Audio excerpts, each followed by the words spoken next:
for this day and for this building and this location provided to us, and we just pray that I'd ask your blessing on everybody that's here, and a special blessing on what we say and what we do. And Lord, and on our guest speakers, bestow a blessing on them as well. We just pray that our thoughts and actions will be well-pleasing to you. Ask your blessing on this nation, and I ask this in your Son's name. Amen. And I think I'll ask Mr. Jeff Holder to lead us in the Pledge of Allegiance. I pledge allegiance to the flag of the United States of America and to the republic for which it stands, one nation, under God, indivisible, with liberty and justice for all. Thank you. Everybody grab a program as they came in. I'm going to do one quick addition to that if I possibly could.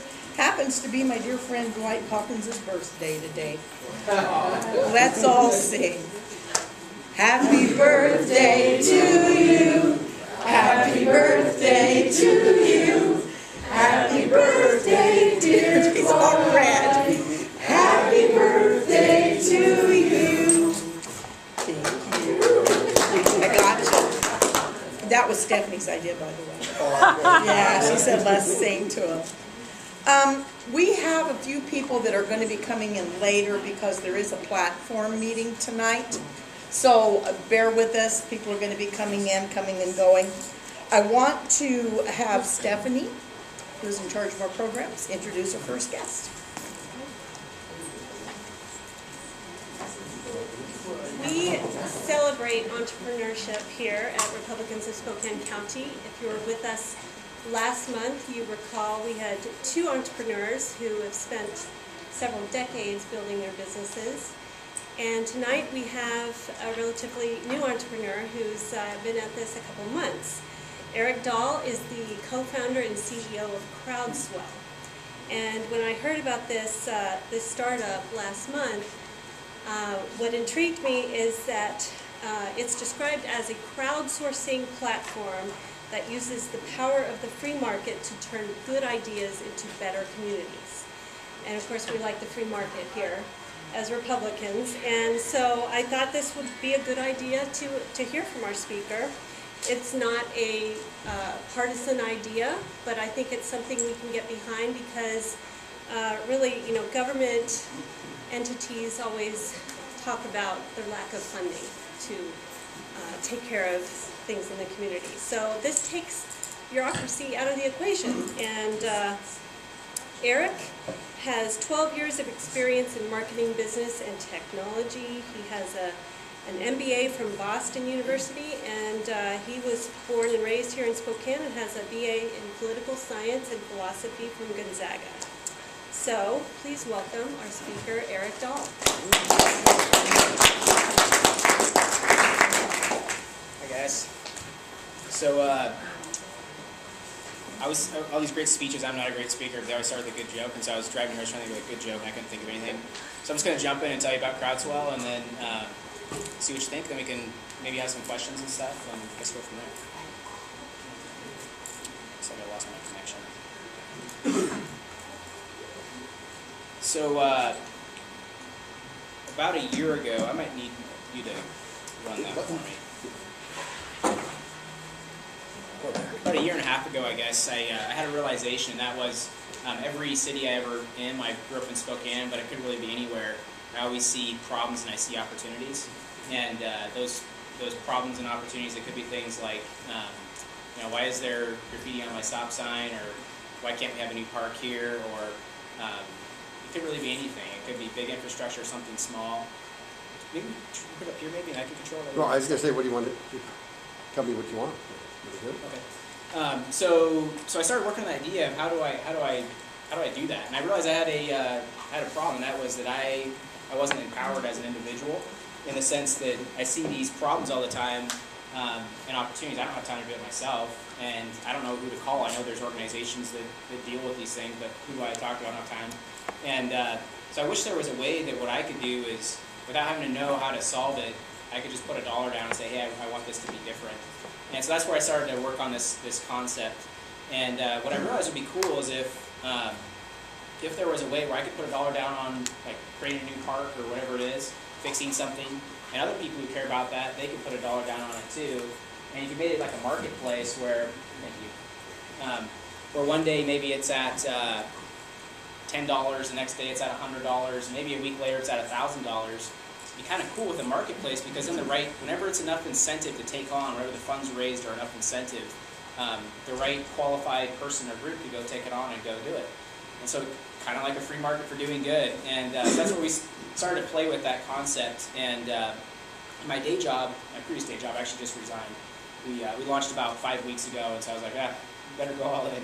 And so my previous day job, I worked with a lot of different national companies, regional companies like Providence to Yahoo and Netflix in marketing. And I found they all have a similar pain, and their pain is they all do different types of corporate giving, but they don't get as much value as you would think out of it. And the reason why is they have a difficult time targeting their audience. They have a really difficult time tracking the ROI, the dollars they put in. So they'll put dollars into something, but it's kind of a shotgun approach, and they can't track the return on their investment. And so what I realized with crowdsourcing would be really cool in that situation where, hey, I see litter in the park and I want to do a little project, and incidentally we call projects swells, if you hear me say that. So there's $10 on a project in the park, other people pitched in money, and now it's up to $100. But what if a local company, I'll use Avista, they have no association with us, but we'll say Avista, Avista could see that problem too, and they could say, you know what, our audience, people that are customers, let's say it's males between the age of 45 and 55 who live in zip code 99201 who care about environmental issues.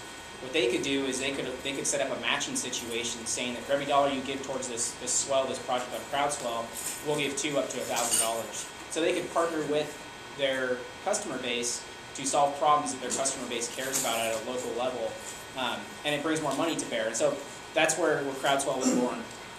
So I just wanted to kind of show you a little bit about it, and then I'll show you some examples of stuff we have going. So the core idea is that as we unite around something, we swell the demand for a solution. So it's kind of supply-demand economics. And actually, I have a video here to show you, but I don't think we have sound. Let's see if you can hear this.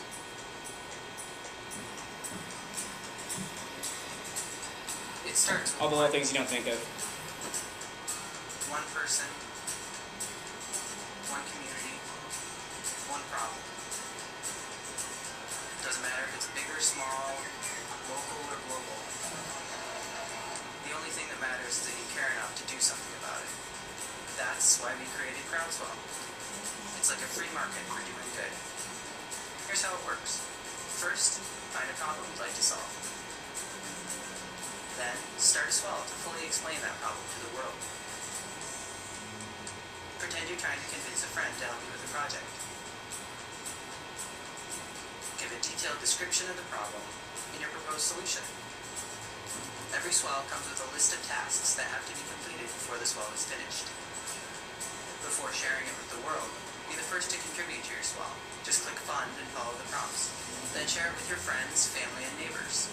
A dynamic graph on your swells page updates daily progress. The faster the swell of attention grows, the faster the solution arrives. When the incentive becomes appealing enough, any CrowdSwell member can step in and solve it. And once complete, if the contributors are happy with the work, the funds are released to the solver and the search for the next swell begins. It starts with one, but together, we can change the world. I don't know if you all could hear that, but so that's kind of the core concept in a nutshell. Thought I'd just show you a little bit of it. So yeah, it's an interesting idea where it can be a small thing like graffiti on your stop sign, or it can be a big thing like one of the projects on there right now is a $10 million bridge. I have no idea if that'll work, but it's kind of an interesting idea where it empowers the everyman, the individual, to have the power to not have to know everything, not to have to know which organization or institution handles it. They just need to know, hey, I want this to be different, I care about it. And using crowdsourcing and crowdfunding, if you're familiar with those terms, you crowdfund demand. So as you put money in, you share it with friends, tell your friends about it, you're building support. You build demand for this thing you care about.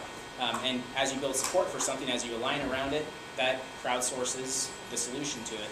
And so it's a truly a marketplace. And some cool things we're doing. You can't really see here, but everything on CrowdSwell is we've gotten a great team, and we've gone way overboard. I took a year recruiting a senior guy from Apple to help me build it, and we have 33 patents now, and doing a lot of cool things where you can drill in on mapping technology and see what people care about at a local level, like what projects they care about.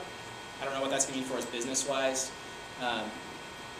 These are some other examples. So you create a project. This is a project page, a swell page, and the people in the community who care about it help refine it together.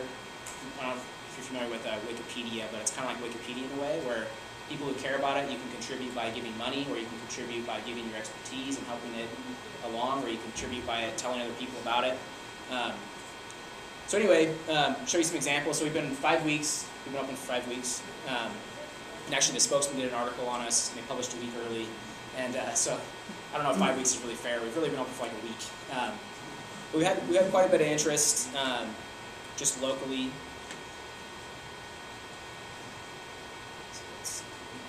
So here's some example projects just to kind of give you a sense.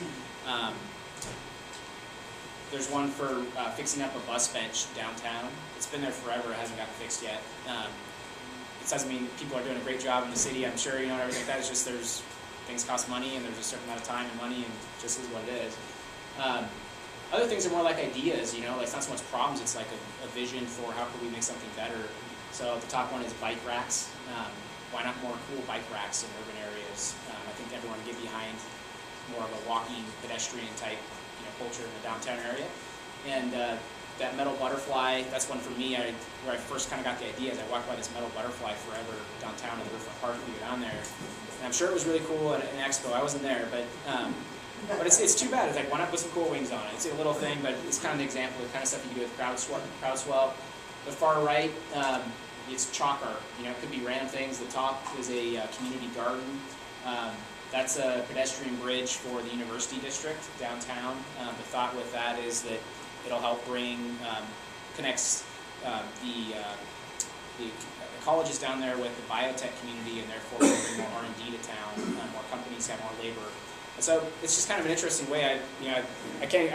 Projects are popping up. We've actually, our focus is Spokane, but it's already popped in 8 other cities and a couple other countries actually. I was looking at our site analytics over the weekend, and it was like Israel and Germany and England, and it's just been interesting to see what people want to do with it. I don't know, so it's kind of cool. We've had a couple successful cases. It's a little tiny project. There was trash downtown on Howard, I think Washington, Howard and Sprague maybe, and this block there, it's kind of no man's land a little bit, and it's been just a lot of litter for a long time. A lot of street kids are down there and that sort of thing, and everybody walks by it, but we all have jobs. We're super busy.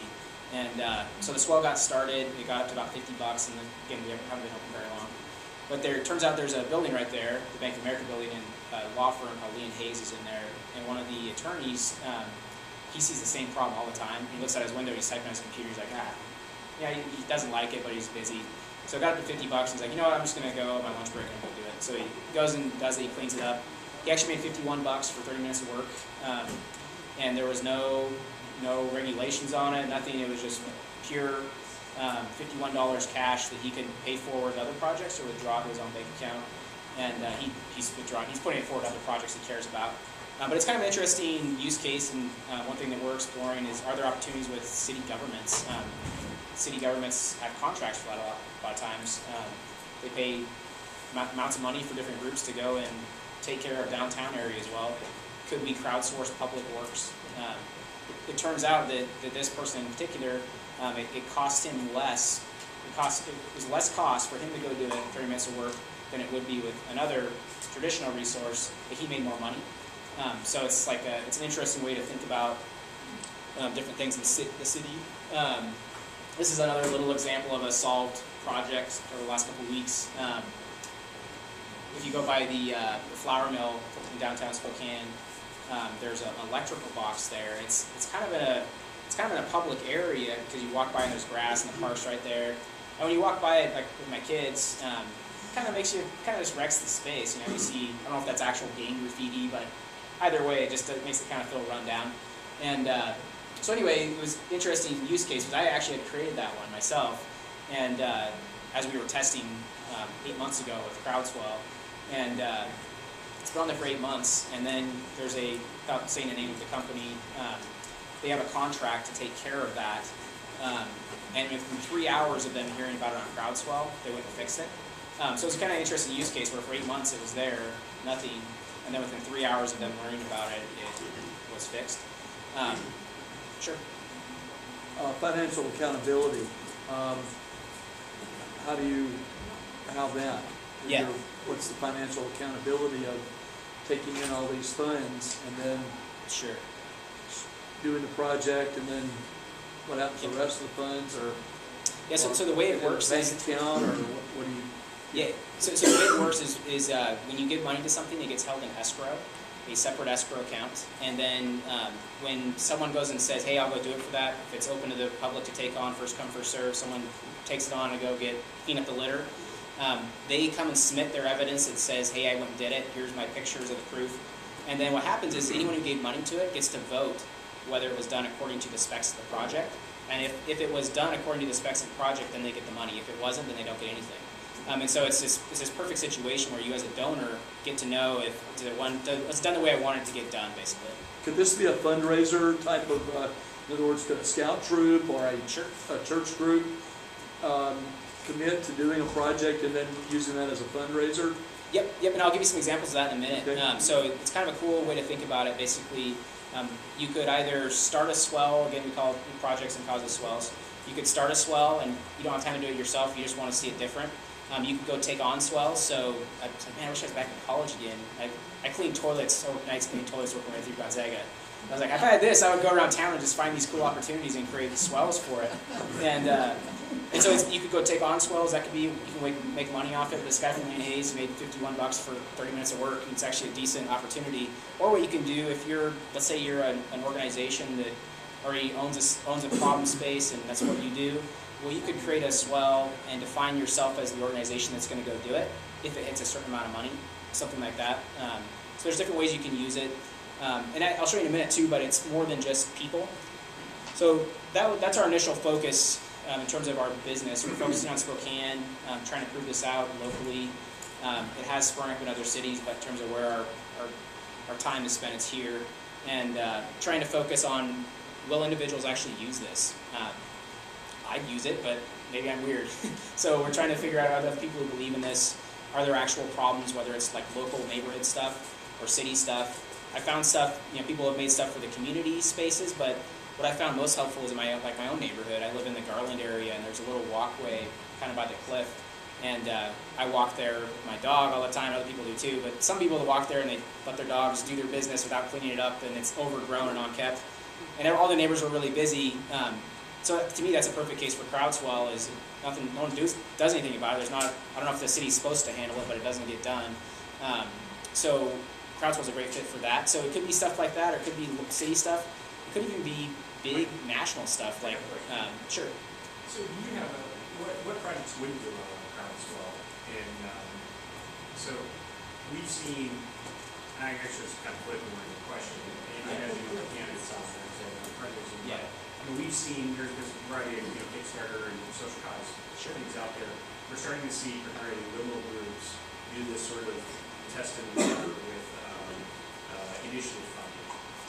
There's a couple on teacher polos and some gun control stuff that they're trying to use as a social cause for national fundraising in a sense.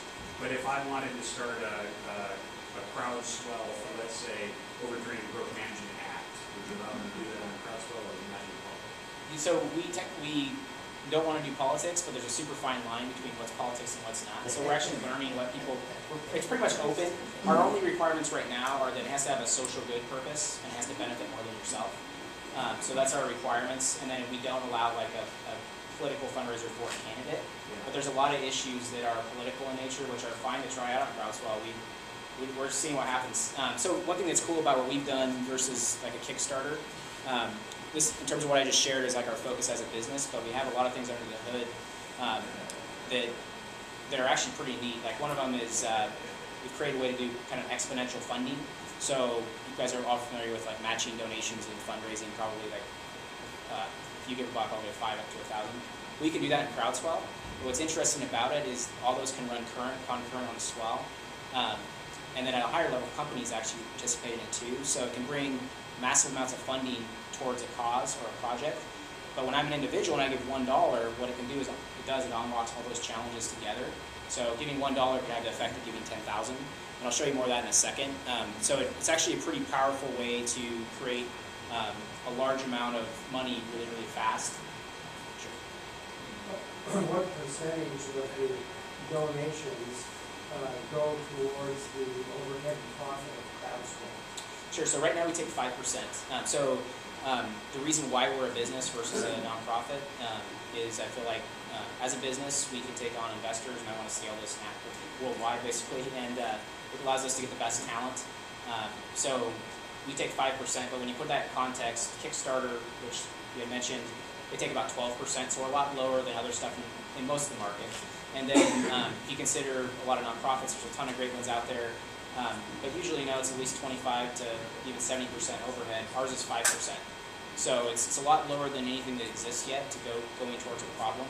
And when you think about it at a high level, you can see why, because we're cutting out, we're using the people that care about it to basically drive it. We're not creating separate institutions to do it. So it's a different way to approach the problem. I assume there's interest on the money that's in escrow as well. So we don't, when you put your money in escrow, we don't currently take an interest fee off of that. It earns interest from the project then? No, not yet. We don't. We do have it set up. We want to explore that later, but we haven't approached that yet. There's all sorts of regulations that we're on the banking side and that sort of thing. So as we're, yeah. You know, unfortunately, I'm such a skeptic. And so you see a need in the community, and for whatever reason it's not getting tended to. Let's say it's a park bench or something. So you decide to start a well, is that what you would do? Yep. And you get it fixed. And a week later, somebody comes along at night and stumbles over it and breaks their arm. Who gets sued? So it's a question we're figuring out. I think with a lot of these types of things, crowdsourcing isn't meant necessarily to bypass city government or anything like that. In fact, we've actually found thus far, and again, we're super early on, that the city of Spokane has been super helpful with us. They love the idea of crowdswell. So with a swell like that where it's on city property, the person who should probably take it on is the city if they're the ones responsible for it. But when you define a swell, it's up to you to get, if when you create a swell, you can define that you need to get permission from the property owner, you might need to get a permit. So you do define all that. Because ultimately we don't want to put people in a precarious legal situation. But at the end of the day, there's still legal gray areas with crowdswell. We don't totally know. There's been successful swells, and there's other swells where I think it's going to be a gray area, especially if someone doesn't seek out city officials first. So we don't know how it's going to happen. It's a grand experiment. So it's a marketplace for local projects and causes, but it's more than just people. So people are the focus. Nonprofit organizations can participate too. They can take on swells, they can start swells, they can use it as a fundraiser. But companies are also in the mix. So companies, large amounts of money, more than you would expect, goes to corporate giving each year. A lot more even goes to marketing and advertising. What Crowdswell can do, because of how we've structured everything, is they can get marketing value, they can track, they can target their customers. So we bring more resources to bear towards solving problems. So at a high level, really what Crowdswell does is that just by you saying you care about something, that builds a business case for a company to align their dollars to you. So Crowdswell doesn't mean that you have to fund it all yourself or that you have to solve all the swells yourself. You just have to care about it. How we've structured it brings more money to bear.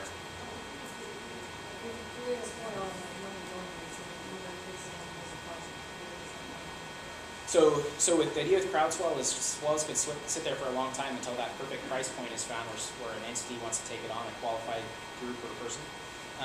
You as an individual donor can withdraw your money anytime. So the idea is that when a swell is created, you may not have the knowledge of how to go do it yet. It's complex and you just know it's a problem. That's fine. So what the community does is people, experts, whoever, they give their feedback and you refine the definition of how to solve this problem together. And through that process, you may have funded it just when you heard about the problem. You may disagree with where it's going, and that's great. You just press a button, you withdraw your funds. So the way it's the ultimate QA, it's the ultimate check and balance, is that anytime you can pull your money out if you stop believing in it. So it's you as an individual have complete control over your money.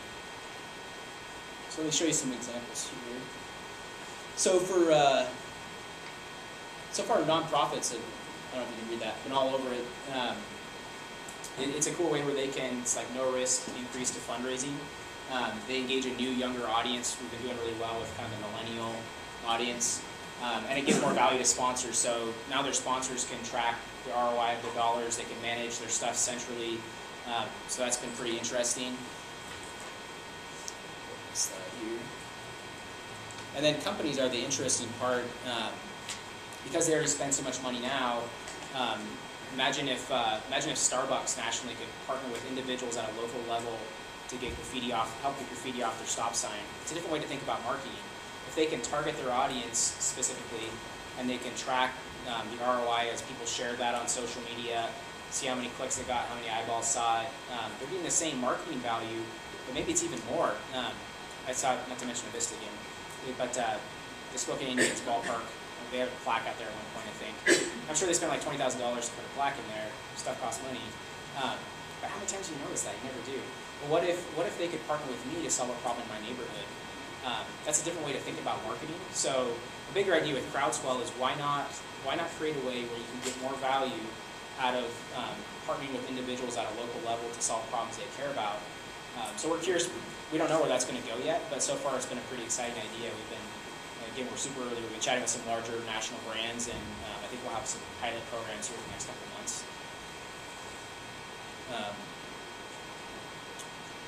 So yeah, I'll give you a couple examples here.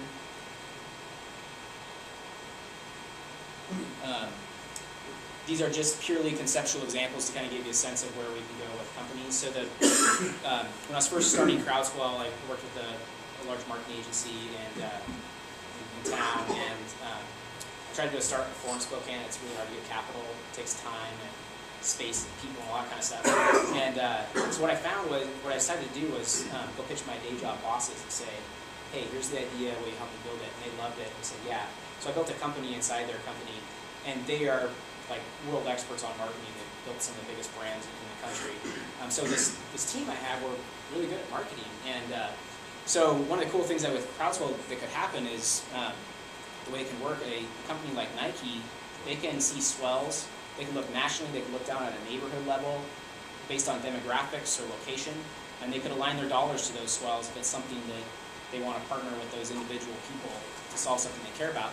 Or what they could do is they could just fund those people directly. So an example would be Nike could run a campaign that when you buy a box of Nike Plus shoes, you go to Crowdswell and you type in the serial code off your box into Crowdswell. Now you have $500 in your account to go solve environmental issues in your neighborhood. So it's this cool way where brands can partner with people to solve problems. So another example would be REI could do a Clean Up Trails in America campaign where if you like to hike, you see stuff that needs to be changed on trails, but you don't necessarily have time to do it yourself. You start a swell, anything you create, REI matches the amount of money. Another person or group, maybe a Boy Scout troop, takes it on and solves it. They go into REI and scan their phone for a free sleeping bag. So there's some cool stuff like that. Could be a Ford campaign where it's like a do-it-yourself Detroit campaign where it's like grassroots making Detroit, like restoring Detroit, where what you do is you take on local projects, your neighbors, you take it on. So rather than top-down solutions, bottom-up solutions, that's what Crowdswell does well at. And then companies can partner in that equation. So it's interesting, we're not sure where that'll go, but there's a extremely large market that no one's really tapped well yet for that. So companies spend $19 billion a year on corporate giving, digital advertising, so like Facebook ads to banner ads on the internet. It's a $60 billion industry just in the US. Crowdswell can give that same value with showing exactly who's looking at it, how many clicks they make, that sort of thing. And then the individual market, individual giving's $297 billion. And so it's pretty big, it's actually a really big market opportunity. And so what we're trying to do is prove it out in Spokane, prove that people actually would use it, how they would use it at a local level here. And now then we're talking to investors to basically get some lighter fluid to throw on the fire and try to scale it up nationally and beyond. So that's all I had for you. Any questions or thoughts, or think I'm crazy? No? You started this company a few months ago? Yeah, we launched about 5 weeks ago. Okay. And did you go through the startup program at Gonzaga? I didn't. You didn't? No, turn off me. At Gonzaga, I was a political science, philosophy. I was actually planning on going to law school, and actually, for my joke that started out, I was going to tell you, I used to work for Senator Cantwell, and I don't necessarily like Senator Cantwell. This is like Ted, but I worked for Senator Cantwell, the Attorney General, and 2 mayor administrations back in the day when I was planning on going to law school. And I realized, man, last thing I want to do is be a lawyer. There's probably a lot of great lawyers in the room, but it wasn't me. And so I decided to go into business and kind of learned along the way. So, long answer to that. And then, real quick question, if you have a, like for instance, I don't want to be self-serving, but Sure. we have a number of schools that want to come to my business. And sometimes they just can't afford it. I can't always find a sponsor. I can't keep giving discounts. Could that be a possible candidate for a groundswell? I mean, for a Crowdswell, yeah, sure. Yeah, I mean, so far I haven't found, I mean, there's the things that don't work well or when people are using it for purely like selfish reasons, but when there's not a selfish, when you're trying to do something good that helps more than yourself, it's what I found tends to be a pretty good fit. The stuff that I think, what I've seen work the best are things that are in physical space, like whether it's one of them that's launching on here is with community colleges in the area. It's an entrepreneurial program, so they're using Crowdswell for that. A lot of the other ones are things like new wings in the metal butterfly, or a big bridge, or a new park, those types of things. So the nice things about the physical stuff is that you can see it like defined before and after. But there's just a myriad of things that could work on Crowdswell, and it's no cost to get started. It's totally free to get rolling with it. So is this software that you actually thought up and created yourself? Yep. Yep. So yeah, it was like 2 years of pain and suffering. So it's on a website then that we could... Yep, it's just crowdswell.com. Yep, and we it's been a long path, and we've there's people who are from Spokane. We always talk about losing talent to the Bay Area, and my CTO, my chief technology officer, actually spent a year recruiting this guy. He was a senior guy at Apple. Then before that, he had one of the first developers for a company that you won't care about, but they're called Wildfire Interactive, and they kind of created this social media marketing space. So he's like my ideal guy for this type of thing, and he moved up from the Cupertino to Spokane to work on Crowdswell. So we've done it the right way. We've built it from the ground up. We have quite a few different patents. This is kind of our first test of it, but we feel like we can scale it. So. Eric, we have a lot of business people and legislators here in the rooms. You're going to leave your business cards Yeah, and totally. hand out, right? I will. So we can get a hold of you for any Great, yeah, I'd love to chat with anybody. So. swell time purposes. Pretty swell ideas. So, yeah. Let me ask you another quick question. What if you wanted to do something around hunting or shooter education? Would that be still a legitimate, I think so. not against firearms or anything like that? I don't know. No, I mean, I think the more educated you are, the better, right? That seems like a public good to me. Yeah, totally. All right. I just put it on there and try it out, see what happens. All right. I always ask for forgiveness. That's a phenomenal idea. So pick up Eric's card and... Thanks for your time, guys. Appreciate it. It sounds like it's easy because we check back in with you in 6-8 months and kind of see where you're going with this, and we may even think of things that we can do to come in and start some projects and some. Yeah, I'd love to see you guys try it out. Yeah, I think it's great. We're very, very proactive group. So thank you. One more, actually. Okay. She wants a dog park. That'd be a great way to fund it. When we were first doing it, dog parks were one of the things I thought would be great. So throw it on there. It's free to go. Yep. All right. See ya. Thank you. Thanks, Some guys. quick announcements before we get started on the rest of it. You notice I go to a great deal of trouble to put our calendar of events on here. Republicans of Spokane County is the most comprehensive place to go for what's happening in Republican land, okay? We're working on our website, we're working on our Facebook page, and this calendar pretty much is going to show you all of the events that are coming up, fundraising and otherwise. So to save time, and this will be great for you particularly, to save time like in our meeting places here, shoot me an email, let me know every NRA thing that's coming up, and I will put it on here. Don't shoot to him. So we'll send push the send button on your emails. Say, so anybody that has anything coming up in Republican land, and then you'll notice that I included at the very end of the announcements the mission statement for Republicans of Spokane County, for a lot of you who may not be familiar with it. And Gordon asked me a great question in our executive board meeting that I want to answer here very quickly. If you read our mission statement, it says through activism of its members and in support of Republican candidates. So when people are asking me questions about, are you going to have a forum or a debate, and is the Democrat candidate or the independent candidate going to be there? The answer is going to be inevitably no. We are in support of Republican candidates. We are uniquely Republican. And it does not matter to me whether you are a little bit more liberal on your way of thinking or way more conservative. You've got an R next to your name, you belong under this tent. So we will support and we will show our Republican candidates.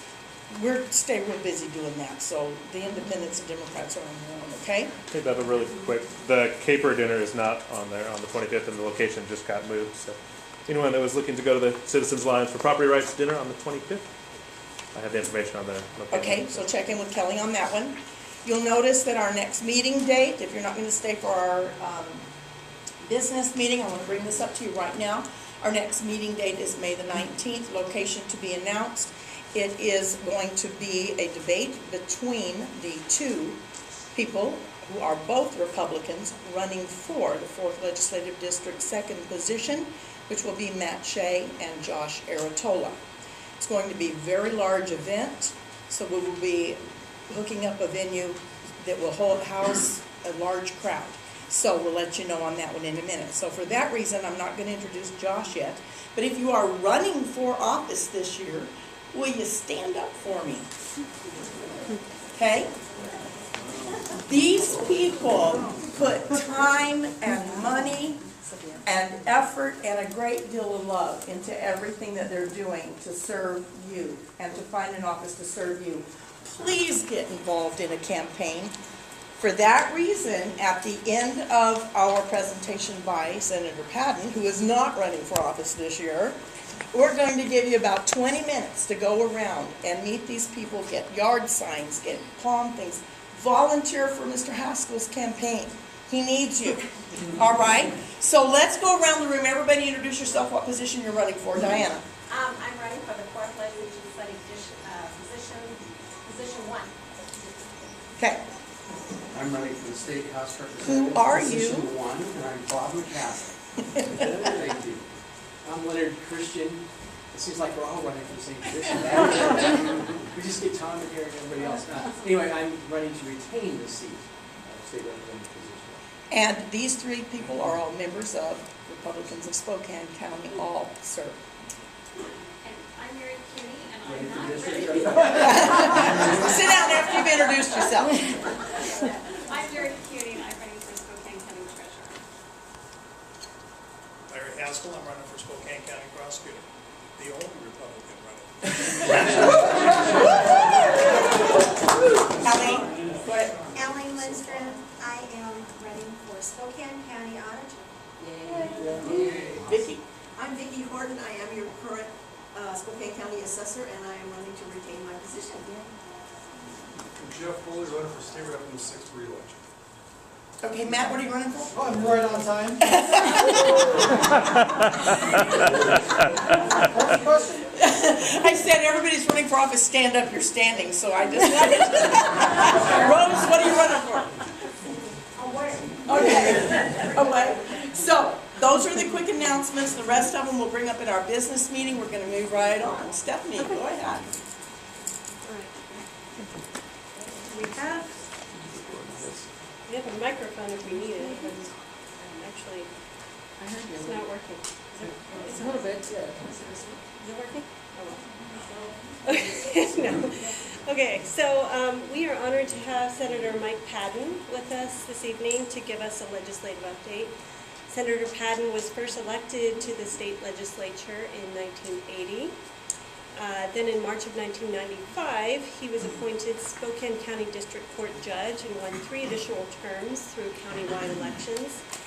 And he is serving us in the 4th Legislative District as our state senator.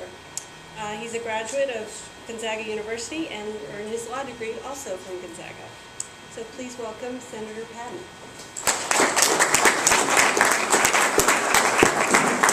Thank you, Stephanie, and it's great to be here. I also want to thank Beva, and I know when I was running in 2011, I came here quite often. I always felt that Beva was welcoming to everybody, and it was really nice. Really felt like a warm, great place, and I'm glad you're back at it again. So anyway, hey, we're back home. The legislature started January 13th and ended March 13th. So as I guess Jeff's, Mike Bumbarter was here earlier, but Jeff was over there and Leonard, and so you do know that happiness is seeing Olympia in the rearview mirror.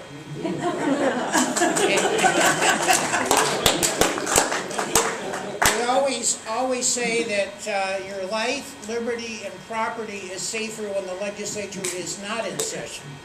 So, but one thing, positive note, the legislature got done on time.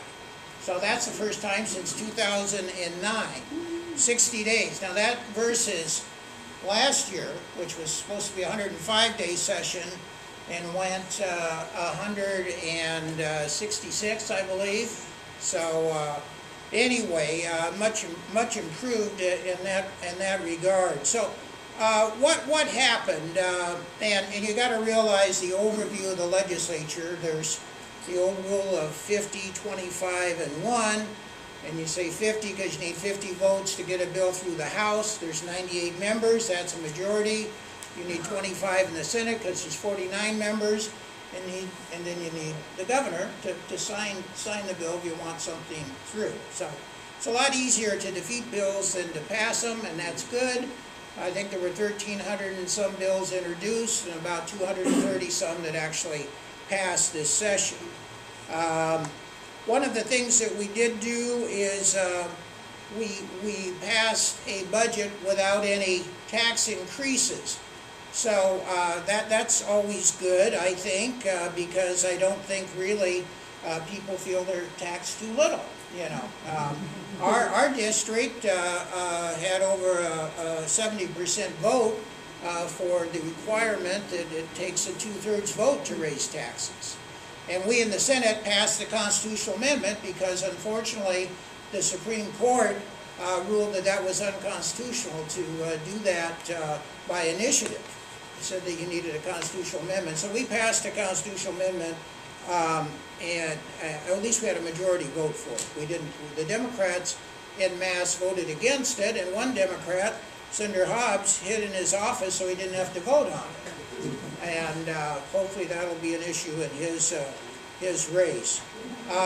One of the things that we did do for higher education, we kept the college tuition freeze intact. And Senator Baumgartner left. He was a leader in that effort. And previously, you know, the tuition was going up 15, 20% on a regular basis. So I think that was a very positive thing. We also increased the high school graduation requirements to 24 credits by adding more math and science to better position a lot of our students for careers in high tech, or like our last entrepreneur talked about, which is pretty neat what he's doing. And we passed a lot of bills in the Senate that died in the House, and the House passed a lot of bills that died in the Senate. And thank goodness we were there, because our majority caucus coalition consisted of 24 Republicans. We added one in a special off-year election, and was it special? I mean, it was, I'll talk a little bit more about that, but $3.5 million were spent on that one state Senate seat that Jan Angel defeated Nathan Schlicker over in the 26th district, which is Gig Harbor and Port Orchard, that area. But that gave us one more vote. So we had 24 Republicans, and our two Democrat allies, or as the Democrats saw them, of course, turncoats. But they were very, very important, obviously. We wouldn't have had up to the 25 without them. And that's with Senator Sheldon from the 35th District in Mason County, and Senator Rodney Tom from the 48th District, which is the Bellevue area. So we were able to stop some bad stuff. And one thing that I was especially happy to stop, which I spent a lot of time on, it's the third year in a row, and I want to thank the other legislators that are here, and also Senator Baumgartner, and really all of our delegation other than the members of the 3rd District for helping in this effort, and that was to stop the abortion insurance mandate, which said that if you bought insurance that covered maternity care, you also had to have insurance for abortion. They called it, it had quite a name for it, talk about marketing, the Reproductive Parity Act.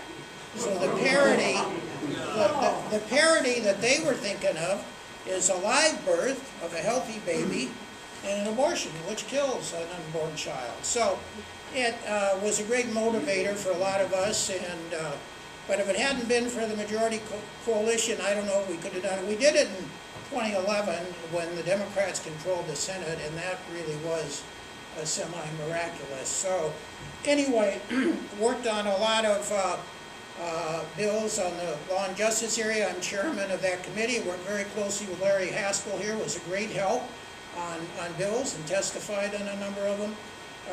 And a number of those did pass the Senate, but died over in the House. So we had a bill on shaved keys, which were used. Actually, Sheriff Ozzie asked us to work on that, and would have made possession of it a crime. But that didn't pass, and maybe we'll work on it more next year. And we had a number of bills along those lines. One thing that did pass, what I think some of you will be happy about, under federal law, you were able to use short-barreled rifles, but not under our state law. And so Senate Bill 5956 passed, went through our committee, and was signed by the governor. It was signed, all right. Yes, so it is, I believe it is effective June 12th. So you want to, June 12th? Yeah, anyway. What's a short barrel? Well, I'll let Will maybe talk about that. Just very quickly, I am a federal licensed dealer, and I'm also a SOT dealer, means Special Occupation Tax, which is a federal tax on these types of firearms. So this would be a firearm that has, for instance, a rifle that would have a barrel under 16 inches. So Is there a minimum, Will? No, Is there like a 6 to 16 or? If it's a rifle, if it's down to 10 inches or 8 inches, but that would be with a stock on it. So it would be a complete rifle with a shortened barrel. So those are they're quite popular now. A number of other states, a lot of manufacturers are putting them out, and they're especially for people that want to put a suppressor on them. And of course, suppressors are legal both to use and have in Washington State. So a lot of people want to use their short barrel rifle with a suppressor. So that's a good And this thing. just follows federal law. So right. It was changed a number of years ago by Representative Applewick, who I served with in the House, who's now a Court of Appeals judge. But so it was a long time coming, changing this, and so we did that. The other bill that got a lot of publicity, dealing a little bit with firearms, was House Bill 1840, which said in a request for a protection order or restraining order that you had to do 3 things before somebody's rights on guns could be affected. And that, number 1, you had to have notice. Number 2, you had to have a hearing. And number 3, the judge had to make a decision that there is a clear threat of violence. So that did pass. The NRA did not oppose that bill. The bill originally 2 years ago was in bad shape, and we killed that bill in the Senate. But we do have special rights under our state constitution that are actually stronger than the federal constitution on firearms. And we've been able, with our majority coalition caucus, to be able to affirm those rights against some of the senators from Seattle who are pushing gun control bills, and one of them actually had a bill that would have allowed the sheriff to come into your house and take your guns. Anyway, will. On that law, let's just say someone that is imposed upon them, what's the length of time that Well, would not... it's supposed to be temporary, so they can go back after things are over and get the guns back. And where do those guns go?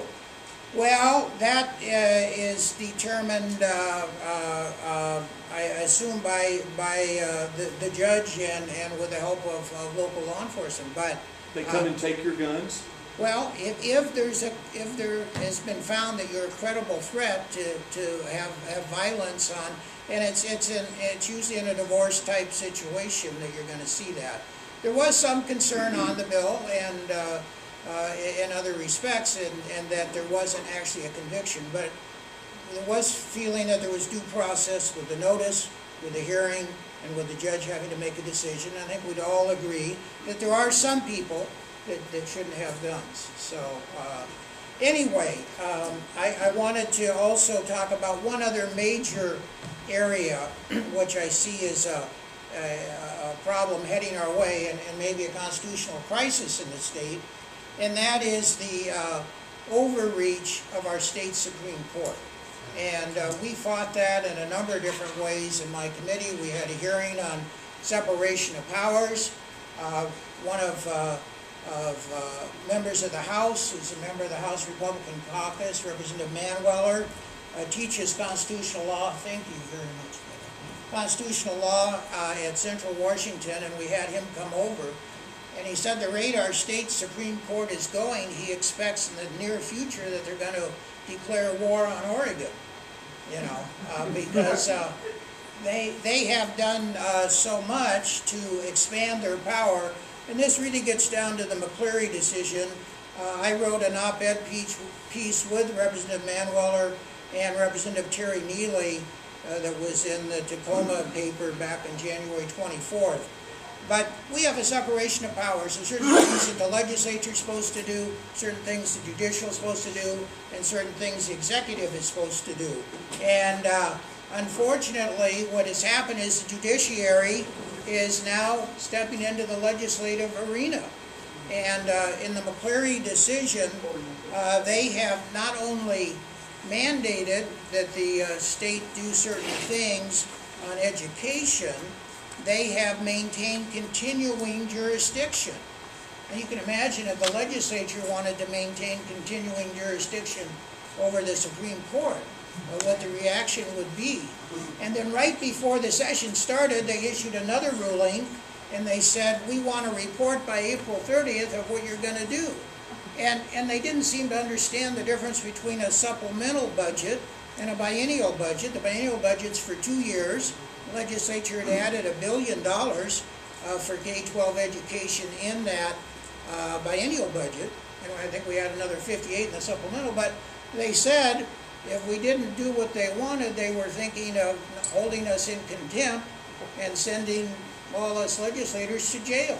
So, I mean, this is an abuse of power by the federal government and or by the state Supreme Court, I should say, and threatening contempt and jail. So our disagreement, I think, doesn't have much to do with the necessity of prioritizing education. We do have an obligation under our state constitution to do that. And the Senate has proposed that 2/3 of all new revenue coming in be earmarked for that, and that we don't raise taxes, but we earmark new money towards that.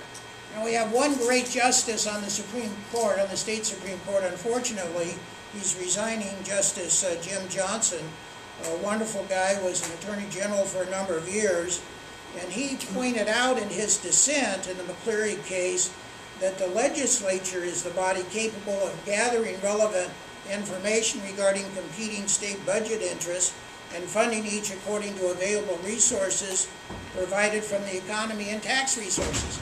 The state Supreme Court isn't gonna do that. I mean, they're gonna write the budget, what are they gonna do, ask for the staff from the House and Senate Ways and Means Committee to go over to the court and help them write a budget? They have no idea. So I don't know where all this is going, but I am very concerned about it. So there's so many other bills that I could talk about. I would point out that the trade-off, unfortunately, for no new taxes is the House would not renew some economic development legislation, and that was the trade-off. So we had all these server farms in central Washington, and their special exemption or economic development tool was not renewed. And when that happened a number of years ago, we lost 5 or 6 of those companies to Oregon, which does have that. And I'm afraid that's going to happen again. And all sorts of examples like that. Now, before I get into the elections, and I am going to go over the Senate elections with you, I hope you'll find that interesting, because control of the Senate is so close. I want to talk about a little bit how a bill becomes law, and Beva and Carol Snyder had asked me to talk about this, and they're interested in a project I'm working on, some bills dealing with animal cruelty. But to give you an example of a bill that we did pass, it was Senate Bill 6388. It's sometimes called the Zycon bill, and I don't know if any of you know of Mike Conrad, but 4 years ago or so, Mike was on welfare. And he came up with an idea, a new idea, thinking outside the box, of delivering fresh, quality food to citizens and bypassing supermarkets. And so he does this. You pre-order on a website. You got to buy, like chicken, you got to buy quite a bit, 40 pounds, but it'll be at a very reasonable price, like $1.79 a pound. And then he'll go to usually a church parking lot during the week, and everybody goes there and gets what they've ordered. Now this has been wildly successful. He started nothing about 4 years ago, and this year he expects to do $20 million worth of business in all 50 states. But he had a problem in our state. You know, I don't know, there's probably nobody here quite old enough to remember who James Farley was. And he was a guy in the FDR administration, the Postmaster General, and he said that there's 49 states, and then there's the Soviet of Washington. But typical, as far as regulations go, for Zycon, it cost them $69 to do business in the state of Idaho. Washington, it cost them $30,000 because they were regulated not by one state agency, but by the 39 county public health departments. And they each had different regulations, different fees, different charges. So our legislation basically said they'd be regulated by the State Department of Agriculture. We had to work out a lot of details. But it's kind of neat to be able to do something like that and help a business. They're in the Spokane Valley, and they have about 45 or so employees, and maybe some of you folks here are customers of theirs. Yes? I happen to be a customer, but I also have known the Conrads for about 40 years. So it's very Well, it's great. It's a great story, and it's what America's all about, for somebody to go from welfare to being a success and doing that with an idea and a different business model. We had to work. What's the name of the business? It's Zycon, Z-A-Y-C-O-N. Zycon. And there you got a website if you want to look at it. But I actually was talking to Representative Susan Fagan about it, and she got going, so I'm a customer. So anyway, well, I guess it's time to go on to the election cycle. Let me just finish on that Zycon bill. To give you an example, though, on the bill itself, these are the committees that it went through. The Senate Committee on Commerce and Labor, the Senate Committee on Ways and Means, the House Committee on Agricultural and Natural Resources, the House Committee on Appropriations, Subcommittee on General Government and Information Technology. And then, of course, it had to also go on the floor of the Senate, where we had a striking amendment, and then on the floor of the House, there was another striking amendment. So it passed the House, came back to the Senate. We had it worked out. The Senate concurred with the House amendments and went off to the governor. And there's another bill that will take effect on July 12th. So anyway, let's go to these elections here, and you can see the battle it's been to gain control of the state senate to work at it. And so since 2008, the Senate Republicans have gained 7 states. We're down at a very low point of only 17 out of the 49 states. They gained 1 seat in 2008, 4 in 2010. 2010 was a pretty good year for Republicans. Gained 1 more seat in 2012. And then the special election in 2013 that I referred to, Jan Angel, we gained 1 more seat. So 24 plus the 2 Democrats. So let me see here. All right, these are some of the competitive seats that are up this year, 2014. So right here in our neck of the woods in the 6th Legislative District, you can see the map there. We have Senator Bumgardner. And I will say Senator Bumgardner is probably our best debater on the floor of the Senate to take the fight to the Democrats. He's had a lot of courage, called for a right-to-work law in the state, and so the labor unions are really out to get him. And you can see the district itself, it barely went for Romney, went for McKenna by a pretty good margin, for Reagan Dunn for Attorney General Wyman. Gay marriage, that's a no vote. And the gay marriage vote is a little misleading because there was about 14 million spent on one side and 2 million spent on the other side. So I think if it had been a fair fight, our numbers would be even better. And then almost 68% to raise taxes. So you can see the other members of the delegation, including Representative Foley. Yes? Mike, do you think the unions are going to come in and try to fund some of the They already They have, yeah.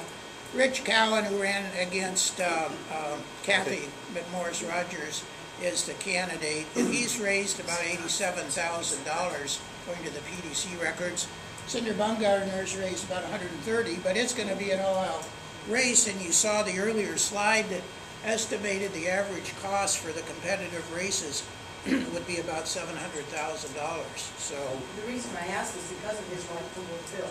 And Oh, I yeah. think that they're going to go after him. absolutely, because of that. But you know, you never know about right to work. Whoever thought that we would have had right to work in the state of Michigan, and they have it now. And they have it in Indiana, and so we'll see. The next is Senator Angel, who I spoke about last time. She's up against, that was just a 1-year term.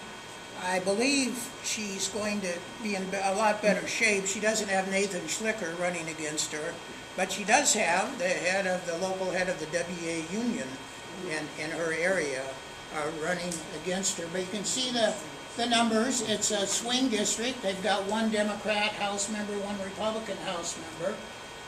Jan's a great addition to our caucus. She's 3 times a county commissioner in Kitsap County, and was elected to the House a number of times in that district, and the people like her, but she withstood a huge onslaught.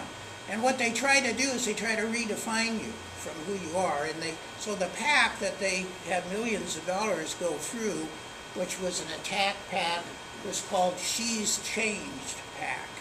And they were trying to redefine what she was, but the people stuck with her, and I think she will be in pretty good shape. Our next district is the 28th. This is probably the closest race in the state. This is Lakewood, University Place, DuPont, and Joint Base Lewis McCord. Senator Oban is Vice Chairman of the Law and Justice Committee. He was a staff member when I was in the House before. He's a brilliant constitutional attorney, has had cases in the Ninth Circuit Court of Appeals, argued many cases in front of the State Supreme Court, a big advocate for religious freedom, and a big supporter of the military. So, but it's going to be a very close race. His opponent is Representative Tammy Green, who's in the House and has been there 5 terms. But Steve had a tremendous session. He led the battle, and I worked with him on this. You might know that Governor Inslee issued a reprieve for the 9 people that are on death row because of heinous murders, and one of them is from our district, Shavers. And I think that was the Wood case, Larry? I don't know, but I think, and in any event, she came and we gave them a chance to testify to be heard. But the governor, in his reprieve, and the reprieve isn't a commutation of the sentences. He's not saying they're never going to get the death penalty. All he's saying is they're not going to get the death penalty as long as he is governor. But that doesn't stop the appeals or the costs on both sides, on the prosecution side or on the public defense side. And the thing that really got me is he didn't even ask, other than one of the 9 families, he didn't even ask the families what they thought about this. So we had a hearing, 5 of the families made it to the hearing and had a chance to be heard. And I think with victims, it's so important that they feel they're making a difference. And so Steve led the battle there, but that's probably the tightest race. It should be very, very close. Now this one is a target because this is an open seat. This seat is kind of near and dear to my heart. I've known Mark Malosha a long time. Mark, until March 6th of this year, was a member of the Democratic Party, had been elected 7 times in the 30th Legislative District, which is dominated by Federal Way. But I had talked to him quite a bit, and Mark is a strong social conservative. Which is, there aren't very many of them, let me tell you, in the Democratic Party. And, but he got in because he was a fan of JFK and RFK and Martin Luther King. And he ran for auditor in 2012, and Labor, who he'd always voted with, of all the candidates, he was the strongest Labor guy. They wouldn't support him because he wasn't right on the pro-life issues or the gay marriage issues. So in any event, he switched parties on March 6th and announced he would run as a Republican for the Senate against Tracy Ide. On March 10th, Tracy Ide announced she was not going to run. She didn't want to face Mark. So he has his kickoff this Thursday over in Federal Way. I'm going to go over for it and MC the event. But Mark right now is the favorite. He really has some other ideas that very well fit in with the Republican philosophy. He was one of the few Democrats that supported the 2/3 vote requirement for taxes, and he's an Air Force Academy grad. You can see a former B-52 pilot, so Larry also is a B-52 pilot. So, any event, I think he'll be a great legislator. He'll be, I think, a perfect guy to work on waste, fraud, and abuse, and Lord knows there's a lot of that in Olympia. What's the chances the Democrats are going to come up with someone to run against them? Well, they have somebody against them, but they brought a lady in who'd not lived in the district, a South Korean woman whose family had lived in the district, but she hadn't been there for 18 years.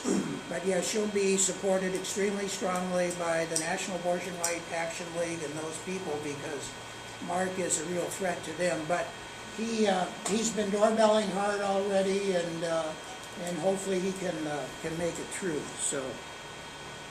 Let's go on to the next one. Now this race is kind of very interesting. I would say the Democrats maybe don't have a strong chance here, but you never know. What we've got is Cinder Roach, who's the longest serving member of the Senate, known for her strong views, especially on gun rights, private property rights, protecting the taxpayer, very strong pro-life, chairs the Government Operations Committee, is being challenged by a Republican from the House, Dahlquist. And so that's very unusual. And the other Democrat member of the House is supporting Dahlquist. But our caucus is solidly behind Pam, and we think she'll prevail, but the caucus usually doesn't spend a lot of money on those type of races where there's 2 Republicans, and we think that'll stay a Republican seat. There is a Democrat running too. So next, this is one of our Democrats who's a part of the coalition. He's a soulmate. I mean, he endorsed George Bush. I mean, he's endorsed Republican after Republican. He's a county commissioner also, a forester by trade, represents a pretty rural conservative district. And I think the main reason he's still a Democrat is because his wife's a Democrat.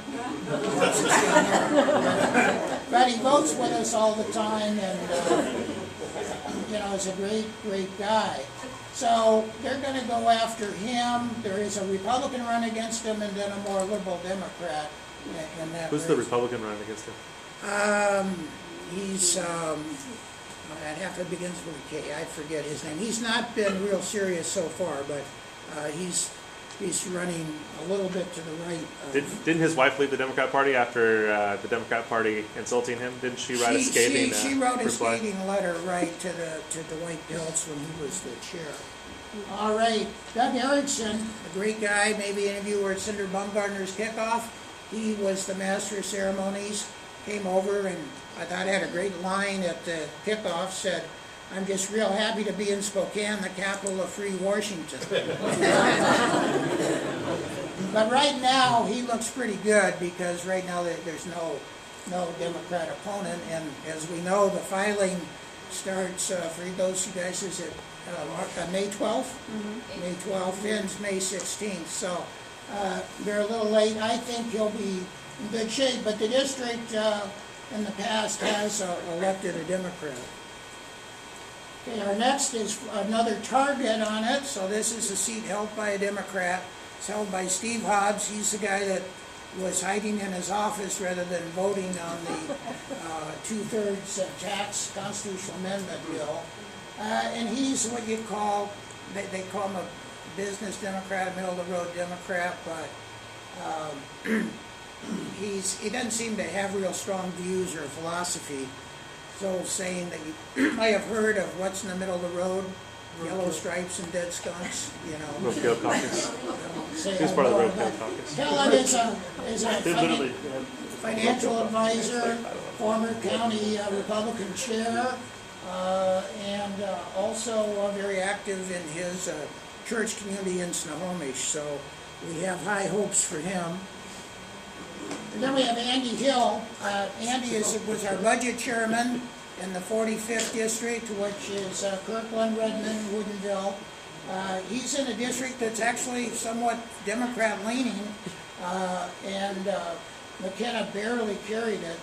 But Andy's, I think, quite popular in that district. He's a stage 4 cancer survivor, and he's personally wealthy, worked for Microsoft. He's one of those, there seem to be so many of them in east of Lake Washington. They're always running. But he's running against a guy named Eisenhower. It's spelled a little different than President Eisenhower. And he's raised over $200,000 so far. The state Democrat Party is really getting behind him at Eisenhower.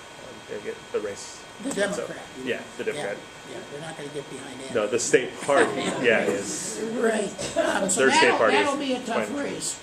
And then the next is Joe Fain, who is our floor leader, and is in a more conservative-oriented district for a district east of Lake Washington.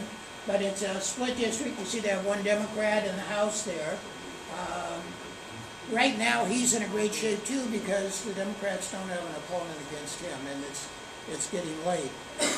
And then the last one is Rodney Tom. Now, Rodney was probably the most liberal member of our coalition, and he was the leader, so it caused some consternation at times, but he was there. He was one of us, and without him, 2 years ago, he wouldn't have the 25, so we had to work together, and every time we'd have a disagreement, we'd think of Ed Murray, who would be running things, who's now mayor of Seattle, if we didn't stick together. Now, unfortunately, Rodney announced a week ago that he's not running for re-election. And just today, and the Democrats already had somebody, former mayor of Kirkland named Joan McBride, but just today, she announced that she was switching places with Cyrus Habib, who is a House member from that same district. So Cyrus is now running for the Senate, and McBride's going to run for the House. We're hoping a guy named Greg Bennett, who ran against Tom 4 years ago, may run, but we don't know. So that's one where we're, and probably have a danger of losing that seat.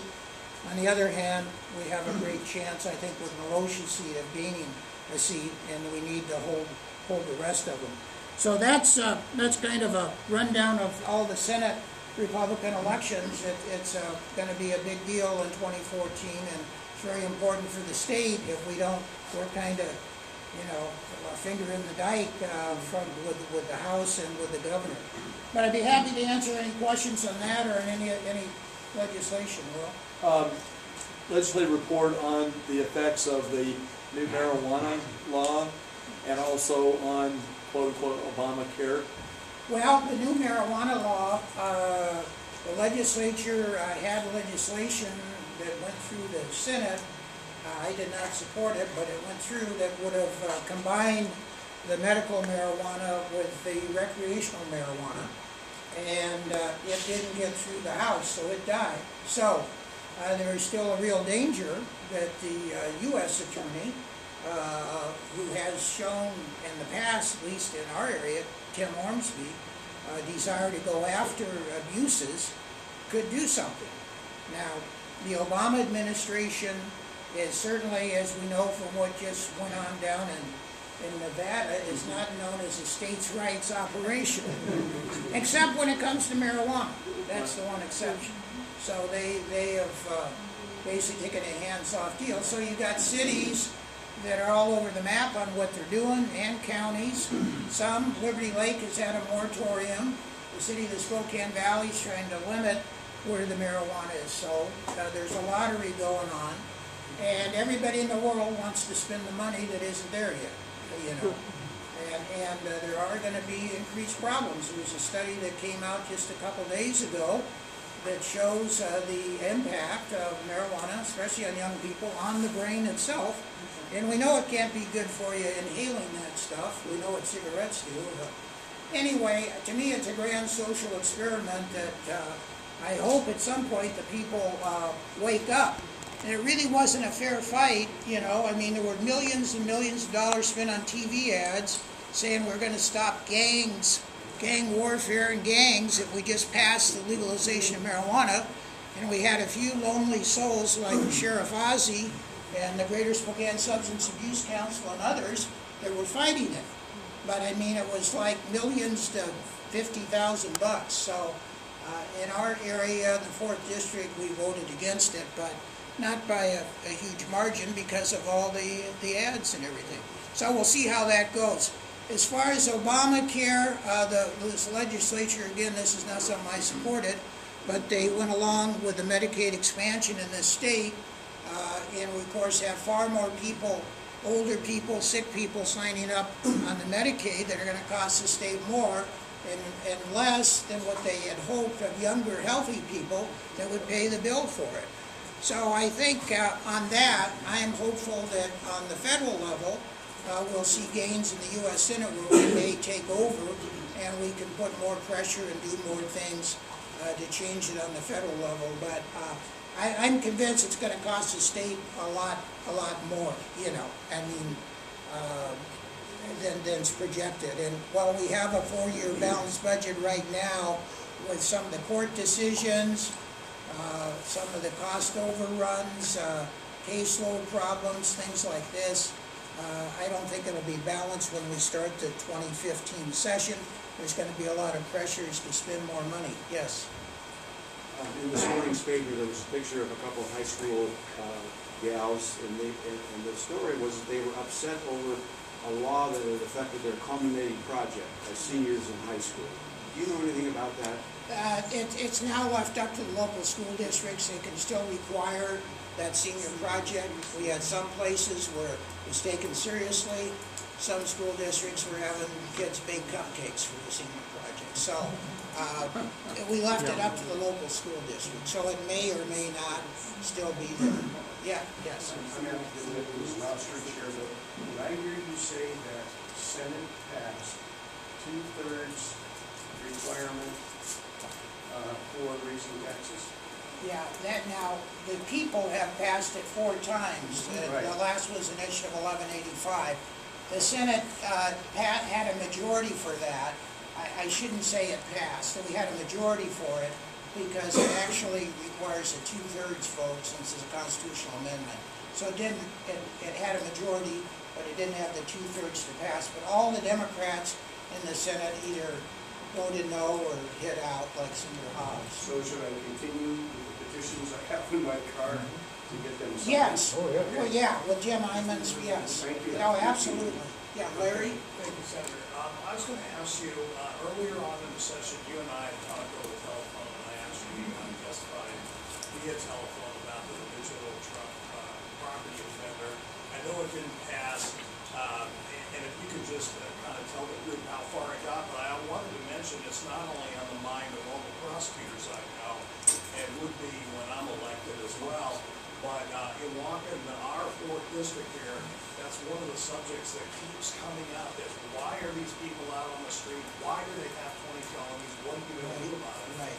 And we had legislation which got out of committee, and which I think we can push a lot harder next session, that would have had enhancements after a certain number of property crimes, and Larry testified on it. And there's an explosion, and Ozzie can give you chapter and verse. And that was, and these guys are smart enough that they don't commit other crimes. So under the sentencing guidelines grid, the punishment is very light for that, and it doesn't really take into account how many times they do it. And so what we did is, it's after 6 or 7, but whenever you do anything to kind of toughen some of the crimes, you've got some of the budget people that are always trying to stop it. What they don't consider is what the cost is to the citizens. And that cost is far higher than what it is to the state, and I think we ought to have some priorities. I have a lot of sympathy for people going to college, but to spend $5 million to me for people that are not citizens of the U.S. to get on the NEED grant is a much lower priority than doing something about Yes. Well, along that line, we just had the Gail Gerlich, the verdict, and obviously he was acquitted. He was a habitual property crime guy that was involved in this, and now it seems like that if someone's committing a property crime, you can take them out. I know that's not the. I know that's. I know. You can't. I'm saying you can't.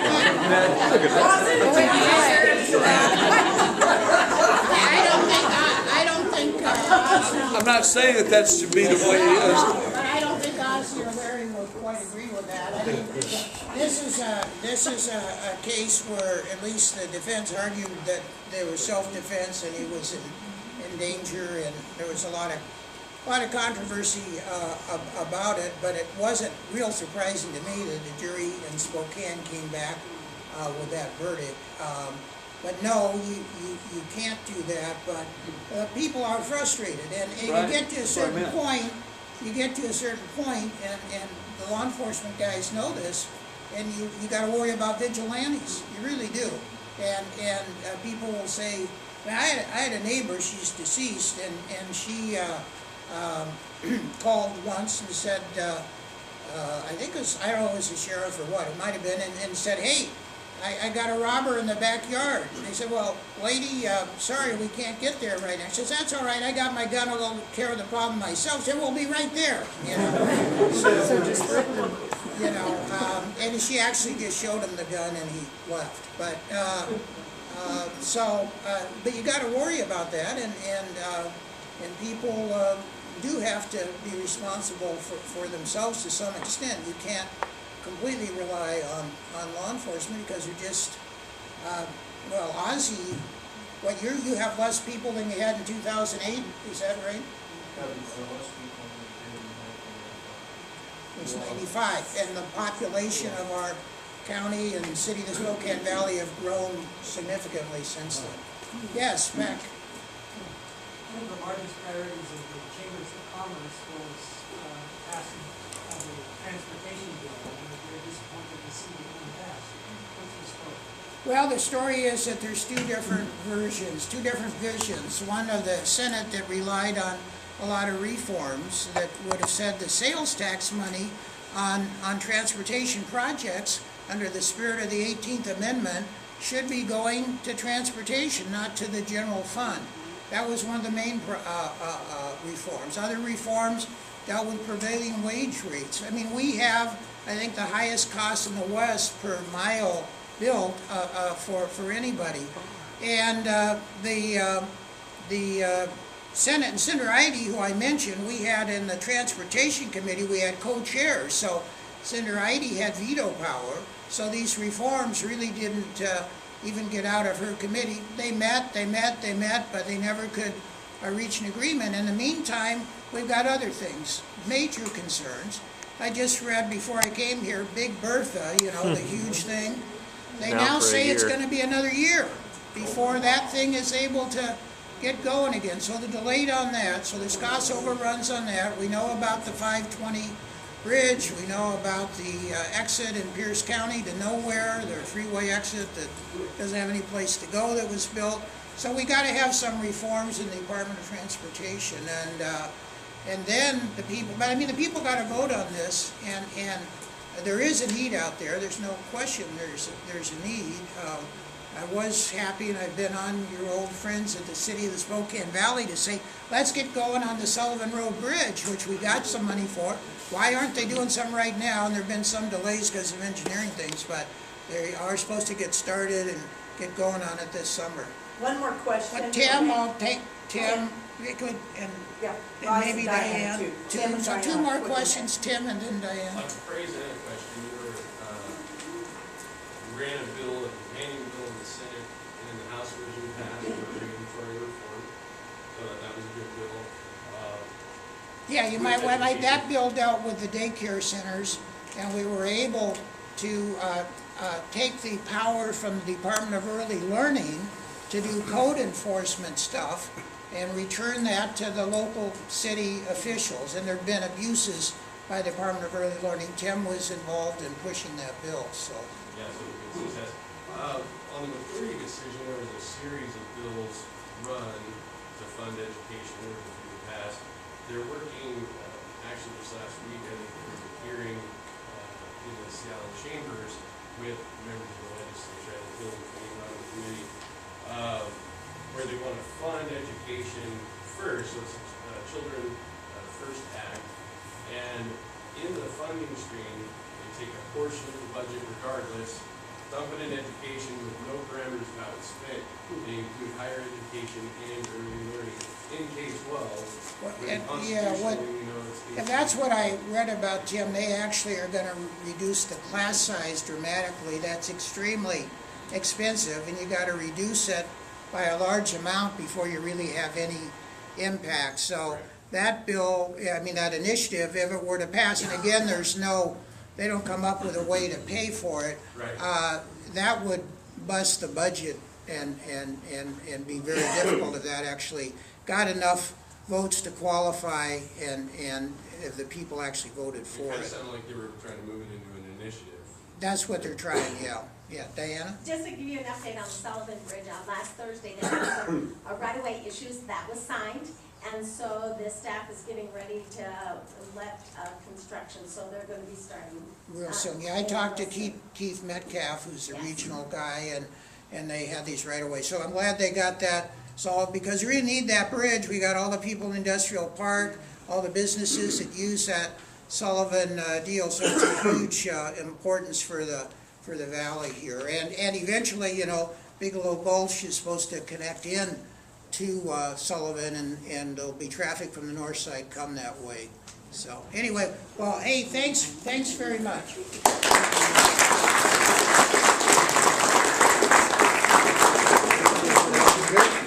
We are just so incredibly fortunate to have people like Mike Padden representing us in Olympia, even if he does think the best view is in his rearview mirror. You notice too, I teasingly put the little cartoon with the, check the cartoon for Senator Padden. We call him Senate Man. Okay. A couple more introductions here real quick. Ozzy came in. Ozzy's kickoff campaign is? April And I've got all the information again here. And we also had come in a gentleman I'd like to introduce to you. I've got two people I'd like to speak really briefly here. The first is Mr. David Moore, and I'm so tickled to be able to introduce him. He is our new GOP chair. If you've not met this man, please take some time and meet him. I think he's going to turn the GOP on its ears.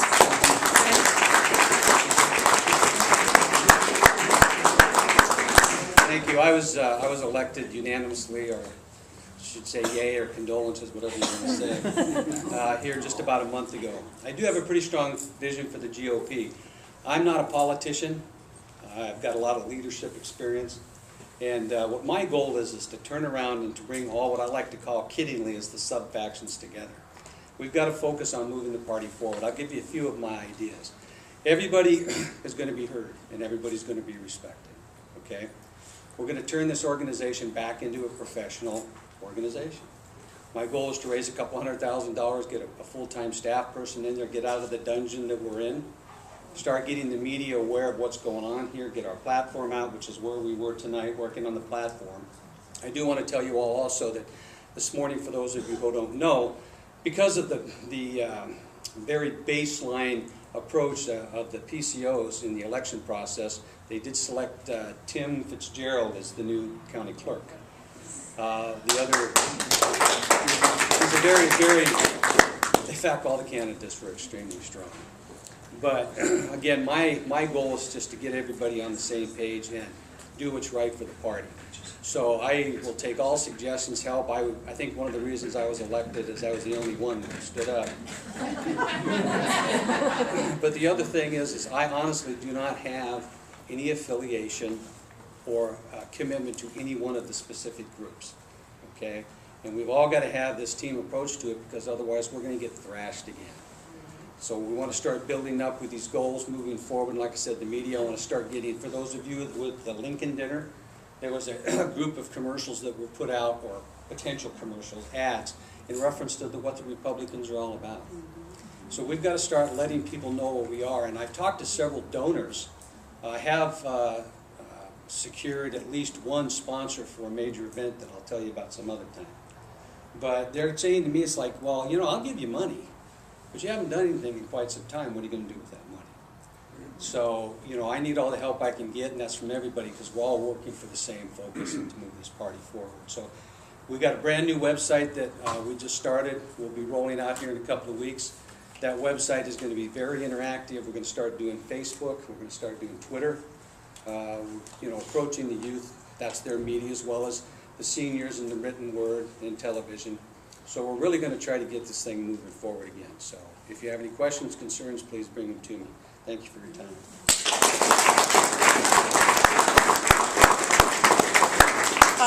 David, Kent Clausen over here is married to the brilliant woman who's a member of Republicans of Spokane County who did those commercials. So you might want to just know that he's over there, okay? He'll be here. Now I want to introduce you to Joshua Aratola. Next month our meeting is going to be at an unknown location right now, but it will be a forum between Josh and Matt Shade. Josh is somebody you may not know, but I want you to get to know him. It's a very difficult race, Republican against Republican, and he has reasons of his own for running, and I want to introduce him to you and let him speak to you about who he is just for a couple of minutes. First, thank you all very much for coming today. I know this is always at the end of the meeting that we always do these introductions, but I want to take a couple minutes today to really just introduce myself to you and talk a little bit about my background and about why I'm running. I grew up here in Spokane County, and my background is from a very broken and very poor family. When I was a kid, we grew up so poor that the heat was shut off in the middle of the winter and we had no food in the house. But we had an amazing community around us that helped us. We had an amazing group of people that went to church with us. We had an amazing group of people that were our neighbors. And the community really lifted us up during the most difficult times. It got so bad at one point that as a kid, my kid sister and I found ourselves homeless in high school when we had no hope and had no idea how we were even going to get out of high school. Again, the community around us circled around us and really lifted us up. We were able to find a family with some fellow people that went to church with us, and they really became our family and became our parents. And just a year after I found myself homeless, I found myself at the second highest ranked public university in the world on nearly a full ride scholarship. And then after that, I joined the Air Force, and I was commissioned to the Air Force as a second lieutenant, and took over a munitions maintenance unit, and took over a fighter aircraft maintenance unit. And I found myself really with an amazing opportunity again, with a community surrounding us. And then after that, after the Air Force, I was recruited by the world's second largest retailer, Target, to be a turnaround guy for them. My job was to go in and take a store that couldn't make any money and turn it around and get it to make money. I was the youngest manager ever hired in company history. Did that for a couple years, and then I started my own business. And having been stationed in Alaska, having been down in LA with Target, and having been everywhere, I wanted to move home where I grew up and where that community that saw me through a time as a homeless child and really reached their arms around us. And it was an amazing community. So we moved here. And since 2009, when I relocated my business, we've been building my business here in Spokane. I'm running for office because I genuinely believe in our community. I owe everything to this community. The teachers, the principals, the church members, our neighbors. I owe a lot to this community. And I believe the reason why I'm running, I believe that our community is currently underserved by the people representing. We are capable of so much more. And what we're going to do as a family, not only Republicans, but Independents and Democrats in the 4th Legislative District, is we're going to have a debate not only about what it means to be a Republican and what it means to be conservative, but what it means to represent our district. And what vision do we have for our district, and what is your vision? The first question you have to answer in the primary, what is it to be conservative and what is it to be a Republican? We're going to have a lively debate on what that means. I have a vision, and I'll share it briefly. It's a 30-second elevator pitch. Democrat, Republican, or Independent, we are all in this for one reason only, or you shouldn't be in it. And that's to lift up our community. Those people that saw me through the worst times in my life. Lift up our community. The definition of lifting up a community, creating a healthy community, is fundamentally different depending on your political persuasion and your background. But what I'm telling everyone I talk to is a healthy community comes from one place and one place only, and that's a healthy economy. And a healthy economy comes from one place and one place only, and that's healthy businesses. 97% of all businesses in our state are small businesses. We have the second highest small business failure rate in the nation. So here's my question. What do you want to work on as Republicans? What do you want to work on as conservatives? What do you want to work on as 4th Legislative District voters? I'm tired of the games. I'm tired of the agenda of fear. We have to decide what we're going to be about. And in our campaign, what I'm asking you, when I'm asking for your vote, is to focus on the community and lifting the community up. We don't want to do it through handouts in government. We have to do it some way. And the way I want to do it is through businesses and creating a business climate to where we don't have the second highest small business failure rate in the country. And there's a limited way, limited options available for us to do that. So during this time, now's not the time to start railing on it. We're going to have that May 19th with the Republicans of Spokane County to kind of have our first debate and our first real open and hard discussion. But this campaign is going to be tough. This campaign is going to expose some old wounds. This campaign is going to be about defining what does it mean to be conservative? What does it mean to be a Republican? I believe a big part of what it means is supporting the community through creating an environment where businesses can thrive. If we're focused on anything else, we're not focused on the right things. We need to support our businesses. What pays for your roads you drove here today? Business does. What pays for the schools? Business does. What gives you jobs? Business. Everything in a free market society comes from business. And it's time for our state house to focus on that and that only. And as Republicans, if we become known as creating a more friendly business environment, totally focused on creating jobs, totally focused on creating opportunity for people, we will be able to change the dynamic of the conversation and create a majority in the state house.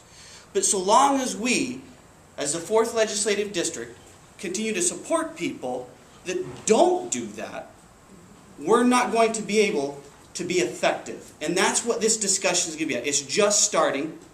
It's going to be a long, hard, difficult discussion, but I'm wanting all of you to participate in. What does it mean to be conservative? What does it mean to be a Republican?